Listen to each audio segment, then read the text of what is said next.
ద్వారా ఓటీటీలో మంచి ఇమేజ్ వచ్చినట్టుంది కదా సార్. అంటే ఓటీటీ అథారిటీస్ చాలా రాంగ్ హ్యాండ్లింగ్ చేశారు, బాగా చేశారు, బాగా. సో మీకు అది గెయిన్ అయిందా సినిమాతో? అంటే నౌ గౌన్సైట్ is the stamp of credibility. అదే అంటే మనకి నాలెడ్జ్గా గెయిన్ అయింది, జేబుల పరంగా చిల్లుపడింది. 3 weeks గా మీరు పెయిడ్ దీంట్లో కూడా సెకండ్ పొజిషన్ లో చాలా బ్రహ్మాండంగా ఉందండి. అంటే అంటే అదే సార్, లేట్ అనమాట. ఇప్పుడు ఇది మనకి అవుట్ రేట్ కొంటేనేమో మీకు వెంటనే కనిపిస్తాయి డబ్బులు, ఇది వెంటనే కనిపించవు. ఇది మినిమం 1 year పడుతుంది సార్ మనకు మళ్ళీ వెనక్కి రావడానికి. చేదు ఈ రెవెన్యూ షేరింగ్ మోడల్ కదా సార్, అది అక్కడ పడుతుంది అనమాట దెబ్బ.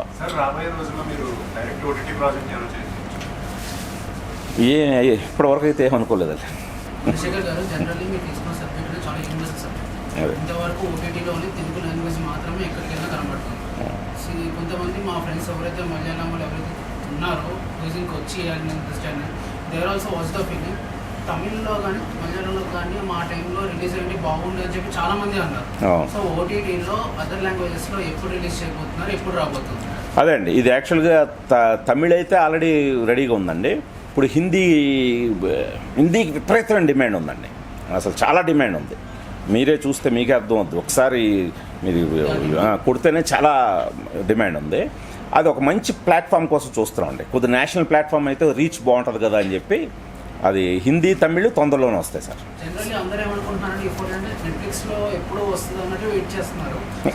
వాళ్ళు ఫిక్స్ అయిపోయారు ఇది నెట్ఫ్లిక్స్ సినిమాని.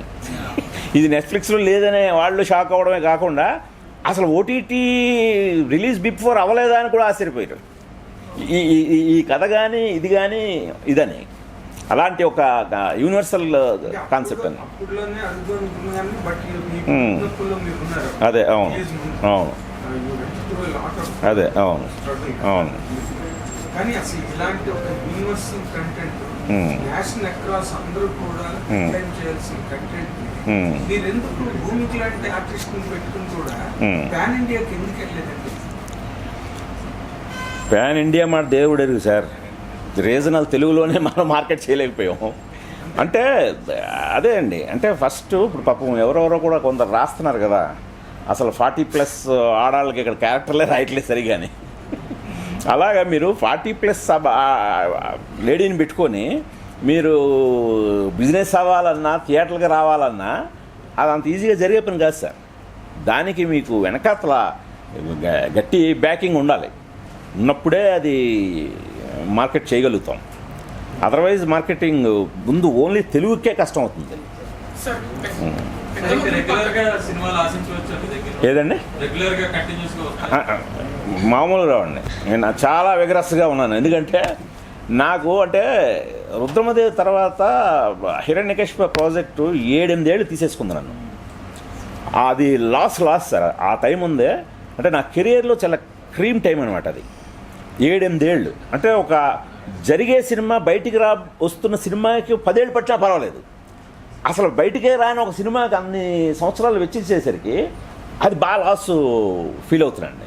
అంటే చెప్పాల్సిన కథలు బోల్డ్ ఉన్నాయి, ఈలోగా నేను అనుకున్న కథలు చాలా కోయిన్సిడెంటల్గా సినిమాలు వస్తే మా ఇంట్లో నా మిస్సెస్ రాగిణి కానీ మా పిల్లలు కానీ, చూడు నువ్వమ్మో ఇది పట్టుకొని వేలాడుతావు, ఇప్పుడు నువ్వు అనుకున్న పాయింట్ ఆల్రెడీ అక్కడ వచ్చేసింది ఇదని, అలా లూజ్ అయినవి ఉన్నాయండి.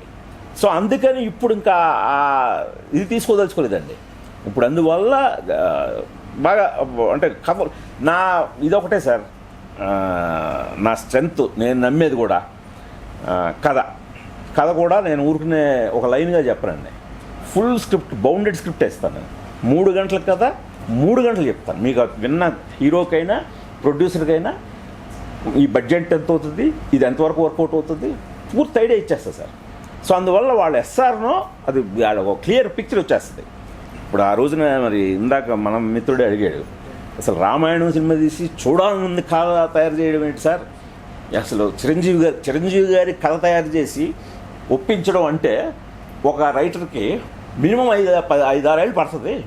మీరు అలాంటి ఒక రామాయణం తీసి ఇమీడియట్గా చిరంజీవి గారు ఏదో మ్యాజిక్ జరిగిందా చూస్తే కథ ఎవడదేమో అనుకుంటే కథ కూడా మీదే కదా అన్నారు. నా స్ట్రెంత్ అదండి, నేను కథని చాలా డీటెయిల్డ్గా రాసి పెట్టుకుంటాను. నేను రామాయణం జరుగుతుంది, రామాయణం దాదాపు నాకు వర్క్షాపు వీటన్నిటితో కలిపి 2 ఏళ్ళు పట్టింది. ఆ సమయంలో చూడాలన్నది కథ రాసుకునేవాడిని. సో అందుకని నాకు ఎప్పుడైతే రామాయణం చూసి వాళ్ళు ఇంప్రెస్ అయ్యి కథ ఏదైనా ఉందంటే దత్తు గారు అడిగేసరికి ఫట్మని ఉందని ఇది చెప్పడం జరిగింది. అదే పూర్తి కథ చెప్పడం. సో దాంతో వాళ్ళకి అవగాహన వచ్చి ఇంకా వేరే ఆలోచించరు కదా. మామూలుగా మనం లైన్లు చెప్తే ఆ లైన్ స్టేజ్లో బాగానే ఉంది, నెక్స్ట్ ఏంటి అలా అలా అలా కాదు సార్. ఒక్కొక్కసారి అవి పాజిటివ్గా షేప్ తీసుకుంటే ఒక్కొక్కసారి లైన్గా బాగానే ఉంది కానీ మొత్తం వినేసరి బాగాలేదని ఒపీనియన్లు మారిపోతాయి. సో ఆ ఛాన్స్ ఉండదు సార్. అంటే ఇప్పుడు 7 years చెప్పండి, ప్రాజెక్ట్ ఉందా లేనట్ట, లేదంటే హిరణ్యకశిపుగా అయితే లేదండి. అంటే రాణా నేను కలిసే కదా స్టార్ట్ చేసాం. సో దానికి ఏంటంటే అదే కర్ణుడి చావుకి 1,00,00,000 కారణాలు అంటారు కదా, అలాగా అది మొత్తం అయిపోయింది. అంటే నేను ఇందాక మీకు చెప్పినట్టు టైమ్గా నేను ఒక డైరెక్టర్ నా ఫిల్మోగ్రఫీలో ఆ 7-8 సంవత్సరాలు ఒక సినిమా కనబడకుండా పోయిందేమో కానీ నేను చాలా నేర్చుకున్నానండి. ఎందుకంటే మేము టైఅప్ అయింది ఫాక్స్ స్టార్ స్టూడియోస్తో. So international Fox Star studio వాళ్ళతోటి ఇంటర్నేషనల్ పైప్ లైను అది ఫాలో అయ్యామండి. వాళ్ళు ఏంటంటే నువ్వు సినిమా తర్వాత ముందు సినిమా ఏం తీయబోతున్నావో చెప్పు, ఎలా తీయబోతున్నావో చెప్పు అని ప్రీ ప్రొడక్షన్ ఏదైతే ఉంటుందో ఆ టైం లైన్ ఫాలో అయ్యానండి. ఆ టైం లైన్లో నేను 4-5 ఏళ్ళు కూడా చాలా బిజీగా ఉన్నాను. నా ఆఫీసులో మీరు ఎప్పుడైనా వచ్చి చూస్తే నేను ఎవరికి కనబడి తిరిగి మాట్లాడేది తిరగలేదు. ఎందుకంటే ప్రీ ప్రొడక్షన్ చాలా విగ్రస్గా చేసాం. ఇది ప్లస్ అయింది సార్. సో తర్వాత కాకపోతే కరెక్ట్గా కోవిడ్ వచ్చింది. ఆ తర్వాత ఈ ఫాక్స్ స్టార్ని డిస్నీ కొనేసింది. ఈ పెద్ద కంపెనీ అందులో డిస్నీలో మెర్జ్ అయిపోయింది. సో ఆ మెర్జ్ అయిన ప్రాసెస్లో నా ప్రాజెక్ట్ నోకే చేసిన డైరెక్టర్స్ మారిపోయారు. వాళ్ళు ఇప్పుడు అది రాణా నా మీద మా ఇద్దరి మీద అంత వైబుల్ కాదు. 300 కోట్ల బడ్జెట్ సార్ అది ఆ రోజుల్లో. సో 300 crores బడ్జెట్ వీళ్ళిద్దరి మీద అనేది వాళ్ళు, ఎందుకంటే వాళ్ళకి అప్పటికే బ్రహ్మాస్త్ర అప్పుడే రిలీజ్ అయింది. వాళ్ళకి బ్రహ్మాస్త్ర కూడా ట్రయాలజీ యాక్చువల్గా, అందుకు ఒకదాంతో ఆపేశారు. సో అందువల్ల వాళ్ళు టోటల్గా బ్యాకౌట్ అయిపోయారు. ఇంకా బ్యాకౌట్ అవడంతో బయటకు వచ్చేసాం. అంటే తర్వాత రాణా కూడా వేరే ఎదుగా దాన్ని ట్రై చేద్దామని చూశాడు, మరి అవ్వలేదు. నేను ట్రై చేశాను, అది అంత ఈజీ కాదు. సో అంటే కాకపోతే ఏంటంటే నేను మొదటి నుంచి ఒకటే మొత్తుకున్నాను, దీనికి చాలా పొటెన్షియల్ ఉంది హిరణ్యకశిపుడి కథకి. అది మనం ట్యాప్ చేయాలి, అది కూడా తొందరగా ట్యాప్ చేయాలి. ఎందుకంటే పురాణం మనం అనుకునేది అదేం మన కథ కాదు, 10 మంది తీయొచ్చు, దానికి రైట్స్ అంటూ ఉండవు అని నేను మొదటి నుంచి ఏదైతే భయపడ్డానో అలాగే మహావతార్ నరసింహ అని వచ్చిందండి. 600 కోట్లు కలెక్ట్ చేసింది 3D యానిమేషన్ సినిమా. మరి దాని స్ట్రెంగ్త్ నేను గమనించాను కదా. ఫాక్స్ స్టార్ వాళ్ళు కూడా నా విజువలైజేషన్ అంతా చూసి ఏంటి ఇదంతా నిజంగా జరిగిందా అంటే, మా పురాణాల్లో డిస్క్రిప్షన్ ప్రకారం చేశాను. అష్టదిక్పాలకుల్ని నేను డిజైన్ చేసిన విధానం అవెంజర్స్ నథింగ్. సో వాళ్ళే ఆశ్చర్యపోయారు, ఈ క్యారెక్టర్లన్నీ వాయు, అగ్ని, ఏటి క్యారెక్టర్లన్నీ ఉన్నాయా మీ పురాణంలో? ఉన్నాయా, దాన్ని బట్టి చేసింది అని. సో అలాగ ఆ స్ట్రెంత్ వాళ్ళు గమనించారు. కాకపోతే అది మనకు టైం కలిసి రాలేదు, అది ఎక్కలేదు. బట్ యానిమేషన్లోనే అది 600 కోట్లు కలెక్ట్ చేసేసింది. సో ఆ రకంగా మనం ఏదైతే నమ్మేమో పొటెన్షియల్ ఉందని అదైతే ప్రూవ్ అయింది. అది సార్ అంతకాలం జర్నీ చేసిన తర్వాత మిమ్మల్ని కాదని వేరే డైరెక్టర్ అనౌన్స్ చేసి ప్రకటించారు. అదే అది యాక్చువల్ చెప్పాలంటే ఒక డైరెక్టర్ నేమ్ ప్రకటించలేదు. అది యాక్చువల్గా అప్పుడు త్రివిక్రమ్ గారి పేరు వచ్చింది, త్రివిక్రమ్ గారిని రైటర్గా అనుకున్నారు. సో అంటే ఇది చాలామందికి తెలియని విషయం ఏంటంటే, రాణా నేను అనుకున్నప్పుడు హిరణ్యకశిప త్రివిక్రమ్ గారు ఆయనంతటా ఆయనే ఫోన్ చేసి సినిమాకి నేను మాటలు రాస్తాన్నారు. రాణా అడిగాడు నన్ను, అంటే ఆయన మాటలు రాస్తే తిరుగులేదే బాబు అసలు అంతకంటే ఇదా అని చెప్పి అలాగే నేను వెంటనే ఒప్పుకున్నాం. సో కాకపోతే తర్వాత ఈ డెవలప్మెంట్స్లో జరగనప్పుడు నేను బయటకు వచ్చి నేను వేరే దీంట్లో పడ్డాను, రాణా వేరే దాంట్లో పడ్డాడు. ఒకనొక దశలో రాణా త్రివిక్రమ్ రైటర్గా కంటిన్యూ చేస్తూ ఆ ప్రాజెక్టు కంటిన్యూ చేద్దాం ట్రై చేశాడు వేరే వాళ్ళతోటి. అప్పుడు చిన్న మిస్కమ్యూనికేషన్ ఏమైందంటే, అంటే నేను దాదాపు 7 ఏళ్ళు నా విజువలైజేషన్ అదంతా, అంటే కంప్లీట్గా నేను ఏదైతే తీయాలనుకుంటున్నానో అది కంప్యూటర్లో ప్రీ విజువలైజేషన్లో డైరెక్ట్ చేసేసాను. సో ఒకవేళ అదిగా నేను వాడుకుంటూ ఇది అవుతున్నారా, వాళ్ళు ఫాలో అవుతున్నారా, నేను వెంటనే కొద్దిగా హర్ట్ అయ్యాను.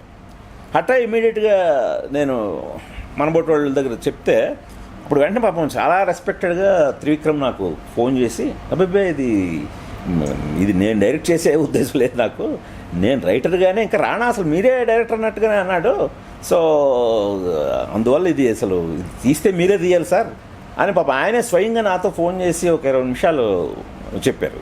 ఆయన అన్నప్పుడు నేను ఓకే ఇది అంటే రానా అప్పట్లో యూఎస్లో ఎక్కడో కామిక్ కాన్లో ఉండి అనౌన్స్ చేశాడు. సో నేను ఎవరు తీసినా నాకేం అభ్యంతరం లేదు, నా విజువలైజేషన్ రాకూడదు అంతే. ఎవరు వస్తుంది సార్ విజువలైజేషన్ మీదే? అంటే అలా కాదు, అంటే అది ఆల్రెడీ ఎగ్జిక్యూట్ అయిపోయింది సార్, ఓకే. ఎగ్జిక్యూట్ అయిపోయి కంప్యూటర్లో యానిమేషన్. ఇప్పుడు వాడు ఎలా అయితే ఇప్పుడు మహావతార్ నరసింహ ఉందో అంతకంటే బెటర్ క్వాలిటీ తోటి ఉంటాయండి మన దగ్గర కొన్ని ఎపిసోడ్లు 3D యానిమేషన్లో. ఇప్పుడు అతను యానిమేషన్ ఎలా అయితే సినిమా రిలీజ్ చేశాడో ఆ యానిమేషన్ ఫామ్లో ఆల్రెడీ తీసేశాను. అంటే యానిమేషన్ రిలీజ్ చేయొచ్చు కదా సార్ అది మరి? అదే అంటే అది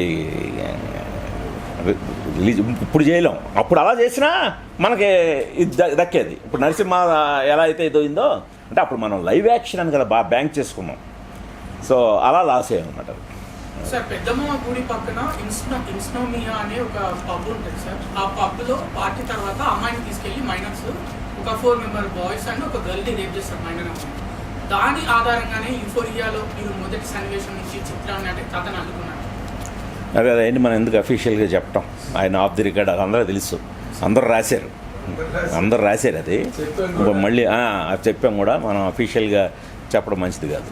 అలాగే హీరో అంటే ముఖ్య పాత్ర పోషించిన హీరో క్యారెక్టర్ విఘ్నేష్ గవిరెడ్డి గురించి చెప్తారా సార్? అతన్ని ఎందుకు ఆ క్యారెక్టర్? చాలా ఆడిషన్స్ చేసామండి, చాలా ఆడిషన్స్లో చాలామందిని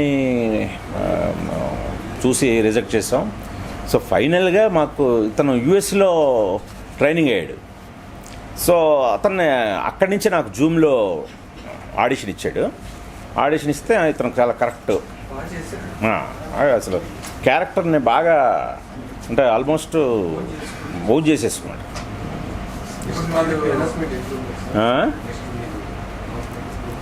ఇంకా త్వరలో సార్, అదే ఇప్పుడు చెప్పాను కదా 4 ప్రాజెక్టులు అయితే రెడీగా ఉన్నాయి, అదే పెద్ద అనౌన్స్మెంట్. ఈ 4 నేను కాకపోతే ఏంటంటే ఇప్పుడు మనం నేర్చుకున్న దీన్ని బట్టి ఇప్పుడు అన్నీ కూడా నేనే సోలోగా వెళ్లకుండా నేను బెటర్ ప్రొడక్షన్ హౌస్తో కొలాబరేట్ కూడా అవుతూ వెళదామనే ఒక నిర్ణయానికి వచ్చాను.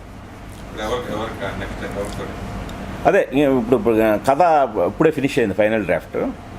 ఇంకప్పుడు అది ఒక మంచి హీరో దగ్గరికి వెళ్ళడం, ఎందుకంటే ఆ కథ హీరోని డిమాండ్ చేస్తాం.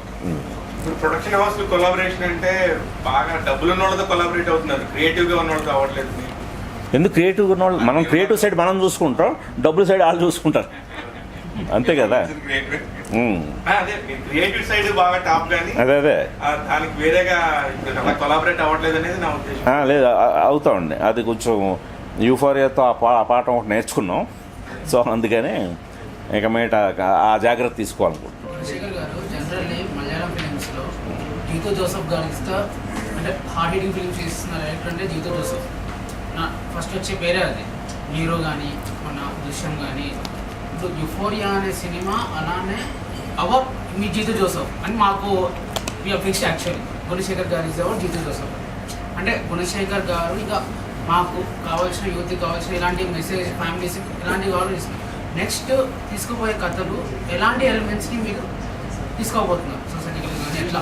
అదే ముందు మీ కంపారిజన్కి I'm very thank you, happy. But దానికి ఎంతవరకు కరెక్ట్గా నాకు తెలియదు, కానీ దానికి థ్యాంక్స్ అండి. అదే నెక్స్ట్ చేయబోయేది వెరీ హార్డ్ హీటింగ్ అండి. అంటే నాకే అసలు రక్తం ఉడికిపోతుంది అనమాట, ఇది వెంటనే తీయాలి ఇదని. అసలు కూర్చొని రాస్తుంటేనే ఇది వెంటనే తీయాలి. కొన్ని మనకు సీన్లు కొన్ని అలా అనిపిస్తాయి, అలా ఒక ఉడుకు రక్తం వచ్చేస్తుందండి నాకు. ఈ కథను వెంటనే చెప్పాలి అంటే ఇది అంత టైమింగ్లీ. సో ఆ ప్రాసెస్లో నేనేమి టెంప్లెట్లు ఏమి ఫాలో అవ్వట్లేదండి. మనకి ఇప్పుడు మీరు చెప్తున్న మలయాళ సినిమాలో అడ్వాంటేజ్ ఏంటంటే వాళ్ళ మెయిన్ స్ట్రెంగ్త్ ఏంటంటే అక్కడ కథను పట్టుకుని వెళ్తాడు సార్ అడు. అక్కడ మోహన్ లాల్ అయినా సరే మిగతా వాళ్ళందరూ లీడ్ చేస్తుంటే మోహన్ లాల్ చేతులు కట్టుకొని నిలబెడతాడు. అక్కడ మనం హీరోని చూస్తాం, మోహన్ లాల్ని చూడడం అది హీరోయిజం. అలా డిజైన్ చేస్తారు సీన్లు, మనం అలా చేయాలి. మనం ఇప్పుడు మన అందులో ఇప్పుడు అదే మోహన్ లాల్ ప్లేస్లో మన స్టార్ హీరోని ఏం పెడతాం? అర్రే ఆయన డైలాగ్ లేకుండా ఆయన చేతులను కట్టుకొని నిలబెడితే జనం అరిచేస్తారు. ముందు జనం అరుస్తారు లేదు తర్వాత విషయం, ముందు మనం కాన్షియస్ అయిపోతాం.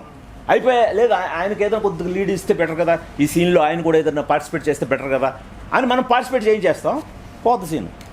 వాళ్ళు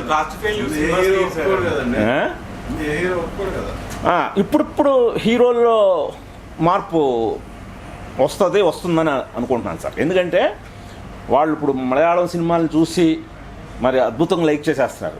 ఆ డైరెక్టర్లను కూడా పిలుస్తున్నారు. అంటే పిలుస్తున్నారంటే మరి మీరు ఆ డైరెక్టర్లో తాలూకు స్కూల్ నచ్చే కదా, సో అది మంచి పరిణామమే. సో అలాగే మీరు తెలుగు డైరెక్టర్లు కూడా అడగండి, ఓయ్ కథగా రాయవయ్యా అని అడగండి. ఇప్పుడు మన హీరోల్లోనే ఇప్పుడు మీకు చాలామంది, ఇప్పుడు నేను చిరంజీవి గారితో పనిచేసినప్పుడు చూడాలన్నందులో ఆయన సౌందర్య క్యారెక్టర్ని విపరీతంగా లైక్ చేసేవారు. సో ఆ క్యారెక్టర్కి ఆయన చాలా ఇన్స్పైర్ అయిపోయి ఆయనే చాలా ఆసుగా డైలాగులు చెప్పి అవన్నీ ఆయన ఇంప్రూవైజ్ చేశారు. సో అలాగే మహేష్ పక్కన్న పాత్రలన్నీ కూడా బాగున్నాయా అని చెప్పి చెక్ చేస్తుంటాడు, విలన్ క్యారెక్టర్ పవర్ఫుల్గా ఉందా. ఇలాగా కేవలం హీరో ఓరియంటేషన్లో థింక్ చేసే రోజులు కూడా పోయాయండి. సో ఇప్పుడు వాళ్ళు కూడా దాని నుంచి బయటకు వస్తే ఖచ్చితంగా కథని బేస్ చేసుకొని, అంటే అబోవ్ ఆల్ మనం ఫైనల్గా వచ్చిన ఆడియన్ ఏమనుకుంటాడండి, ఇలాంటి ఒక కథలో ఎవడు ముందుకు వచ్చి నిలబడ్డాడు వాడే కదా హీరో. సో ఆ అచీవ్మెంట్ అయితే ఇస్తాం కదా మనం. ఆ అచీవ్మెంట్ని ఎలా ఇస్తున్నాం, ఎలాంటి ఫామ్లో ఇస్తున్నాం? మోస పద్ధతుల్లో అస్తమాను ఎలివేషన్లు, అస్తమాను యాక్షన్లు, అస్తమాను ఇవి కాకుండా ఇప్పుడు మరి దృశ్యం ఫస్ట్ 2 సినిమాల్లో ఎంత హీరోయిజం ఉంది సార్.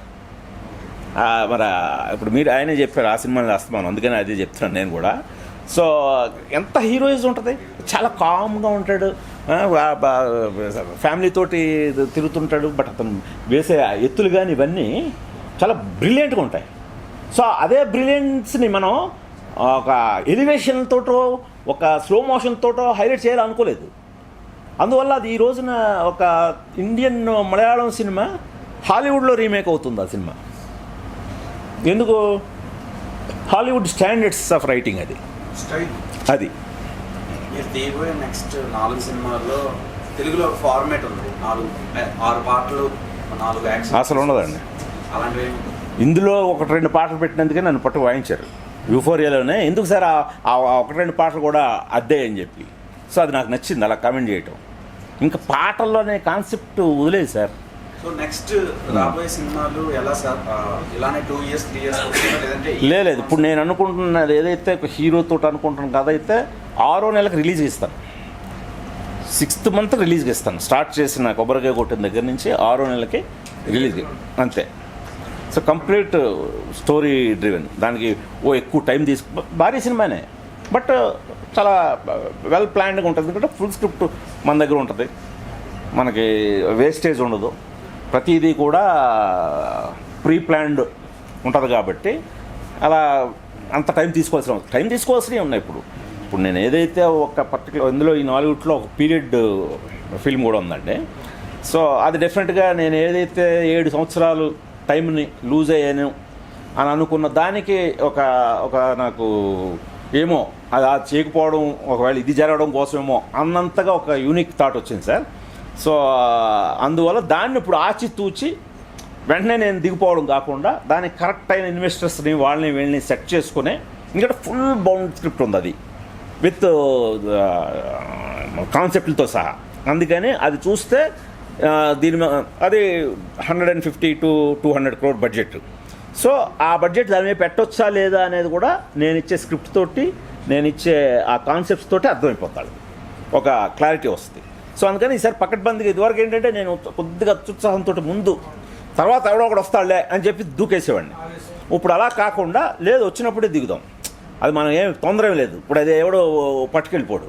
సో అందుకని అలాగా ఆ పర్టికులర్ ప్రాజెక్ట్కి అలా వెళ్ళాలని ప్లాన్ చేస్తున్నాను ఇది గీత అంట మీ పిల్లలు పిల్లలు